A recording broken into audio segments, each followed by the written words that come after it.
দেশের বিভিন্ন স্থানে গত কয়েকদিন ধরে তীব্র গরমে হাঁসফাঁস অবস্থা। তবে আজ থেকে সারা দেশেই গরমের মাত্রা কমে বৃষ্টিপাতের প্রবণতা বাড়তে পারে বলে সুখবর দিল আবহাওয়া অফিস। এদিকে আজ ঢাকাসহ দেশের 10 জেলার ওপর দিয়ে সর্বোচ্চ 60 কিলোমিটার বেগে ঝড় বয়ে যেতে পারে বলে ধারণা করছে আবহাওয়াবিদেরা। সে সঙ্গে বজ্রসহ বৃষ্টিপাতও হতে পারে। আবহাওয়া অফিস জানিয়েছে, রংপুর, বগুড়া, পাবনা, টাঙ্গাইল, ময়মনসিংহ, ঢাকা, কুমিল্লা, নোয়াখালী, চট্টগ্রাম এবং সিলেট জেলার ওপর দিয়ে পশ্চিম অথবা উত্তর পশ্চিম দিক থেকে ঘন্টায় 45 থেকে 60 কিলোমিটার বেগে অস্থায়ীভাবে দমকা অথবা ঝোড়ো হাওয়া বয়ে যেতে পারে। সেই সাথে বৃষ্টি অথবা বজ্রবৃষ্টিও হতে পারে। তাই এসব এলাকার নদী বন্দরগুলোকে আবহাওয়া অফিস 1 নম্বর সতর্ক সংকেত দেখাতে বলেছে।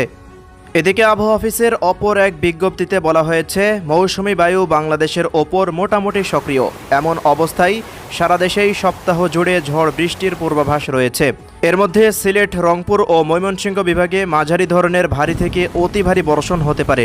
যদিও খুলনা বিভাগসহ দেশের কয়েকটি জেলার ওপর দিয়ে বয়ে যাওয়া তাপপ্রবাহ অব্যাহত থাকতে পারে। তবে এ সময় অন্যান্য অঞ্চলসমূহে দিনের তাপমাত্রা সামান্য কমতে পারে আর রাতের তাপমাত্রা প্রায় অপরিবর্তিত থাকতে পারে। তো প্রিয় দর্শক, এই ছিল আজকের আবহাওয়ার সবশেষ আপডেট। প্রতিনিয়ত আবহাওয়ার খবর পেতে আমাদের ইউটিউব চ্যানেলটিকে সাবস্ক্রাইব করে রাখুন।